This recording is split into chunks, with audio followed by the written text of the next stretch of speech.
What if the God you're trying to reach is not the God that's actually here? What if the distance you feel is not because God is absent, but because your mind has built an image of God that reality itself cannot fit inside? This is where many people get trapped. They're not rejecting God. They're not disconnected from God. They're exhausted because they are trying to experience the living presence of God through a mental picture they inherited, imagined, or constructed. And no matter how hard they pray, no matter how deeply they think, no matter how many explanations they collect, something still feels distant. Not because God is far away, but because the mind keeps reaching for an idea.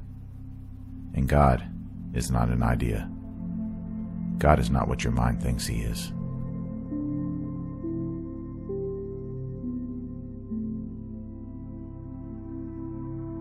This is why spiritual life can become so confusing. Because part of you may genuinely long for God. You may want truth. You may want peace. You may want to feel held by something deeper than your own fear. But the moment you turn toward God, the mind begins interfering.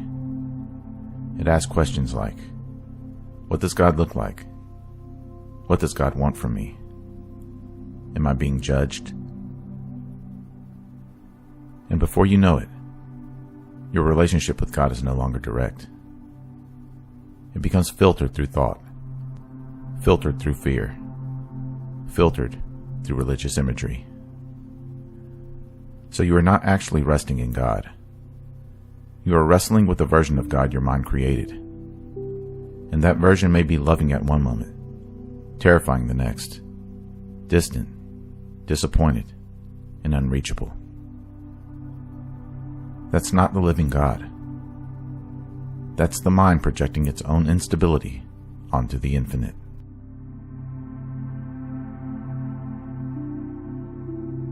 The mind wants God to be an object, something it can picture, define, locate, and control. It wants God to be up there, deciding whether you are worthy enough to receive love. But look closely. That image often says more about human fear than divine reality. Many people don't fear God. They fear the image of God they were given. They fear a cosmic authority figure who is always disappointed. They fear a judge who sees every flaw, but not every wound. They fear a distant ruler who demands perfection, but withholds comfort. And because that image lives in the mind, every spiritual practice becomes tense.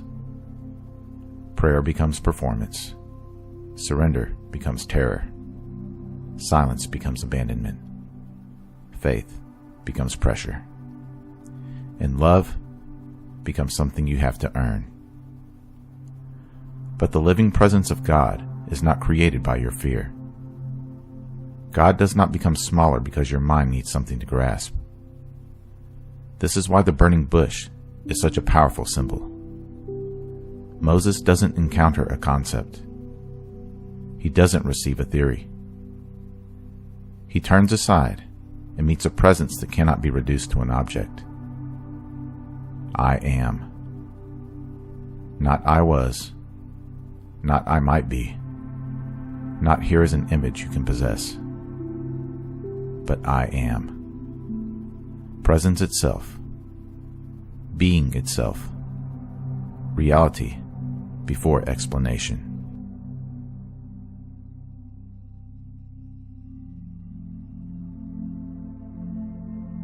God is not something your mind can stand apart from and analyze, because the moment the mind tries to understand God as an object, it has already created separation.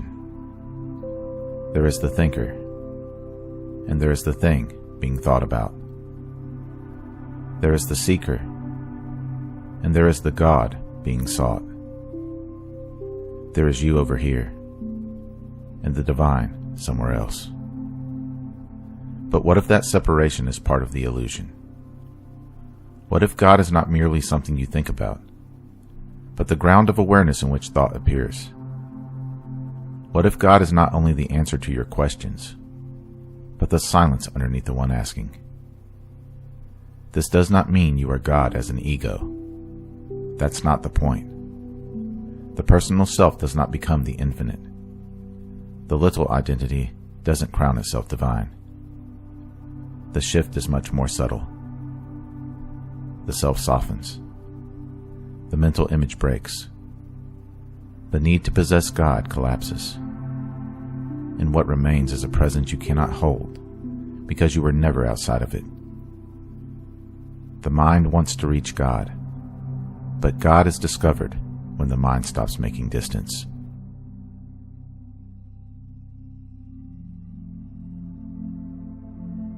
This is where the monad becomes useful. Not as another belief, not as another name to worship, not as some abstract concept to impress the mind. The monad points toward the undivided source beneath all division. Before image, before language, before the mind splits reality into seeker and sought, human and divine, worthy and unworthy. The monad is a way of pointing toward the one before fragmentation. So when we say God is beyond the mind, we are not saying God is far away from the mind. We are saying the mind cannot contain what gives the mind its existence. The wave cannot fully grasp the ocean by thinking about the water, but it can relax its false separateness and recognize what it has always been moving within. This is why God cannot be reduced to your mental image. Every image is partial. Every word is partial. Every doctrine and symbol is partial. Perhaps it's useful. Maybe it's beautiful. But it's not total. The monad points beyond the symbol into the direct recognition of the one reality from which all symbols arise.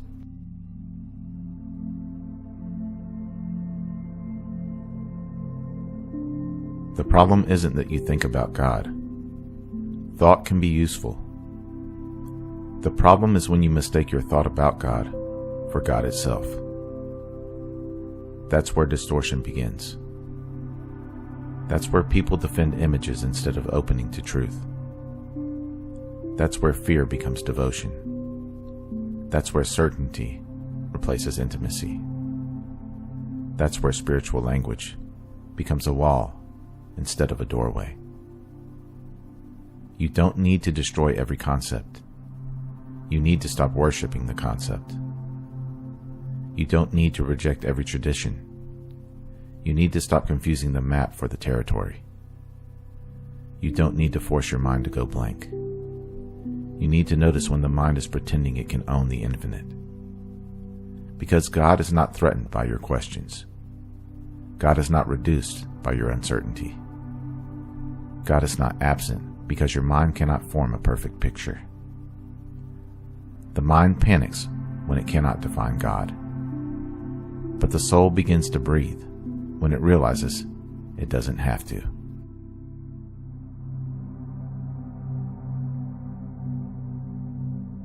In real life, this shift changes how you pray. Instead of trying to perform the perfect prayer, you become honest. You stop trying to sound spiritual. You stop trying to impress heaven. You simply bring what is real. The fear, the doubt, the confusion, the longing. And you let that be enough. It changes how you sit in silence. Instead of waiting for a dramatic experience, you stop measuring the moment. You stop asking, is God here yet? And you begin to notice the quiet presence that was already here before the question even arose. It changes how you face pain. Instead of assuming suffering means God has abandoned you, you begin to see how the mind turns pain into separation. You may still hurt. You may still cry. You may still feel uncertain. But underneath it, something remains. A presence that doesn't leave just because emotion moves. It changes how you see yourself. You stop thinking you have to become pure enough to be loved. You stop believing God is waiting for some perfected version of you. You realize the false self was never the one who could reach God anyway. It can only surrender. It can only soften. It can only stop pretending to be the center. And in that softening, something deeper becomes obvious. God was not waiting at the end of your mental effort. God was present beneath the effort the whole time.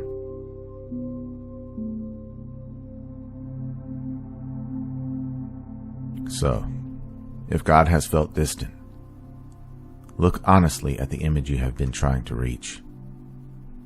Is it living, or is it inherited?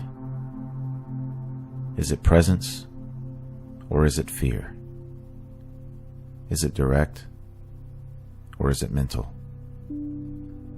Because God is not what your mind thinks it is. God is not trapped inside your imagination. God is not limited to the picture your fear created. God is not waiting for you to solve the divine like a problem. The mind wants to understand God so it can feel safe. But God is not reached through control.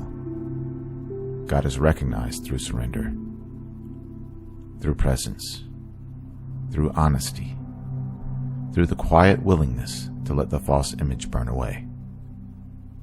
And when that happens, you may not get the answer your mind wanted. You may get something deeper.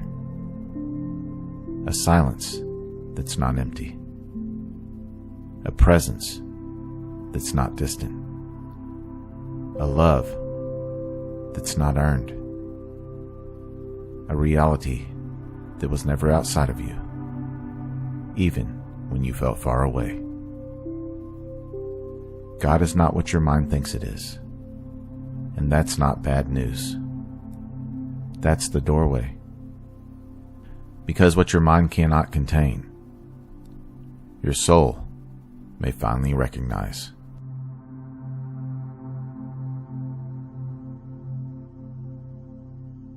If this journey spoke to you, be sure to like, subscribe, and share this video with someone who's ready to experience God beyond thought. Comment below. God is not an image. I read every comment. If you'd like to support my work directly, you can do so at buymeacoffee.com/MagnumOpus333. Or you can explore some original merchandise at my Teespring store online. The link is in the description below. Remember, your consciousness is the key that unlocks reality. Let's keep unlocking it together. Thank you for watching. Until next time.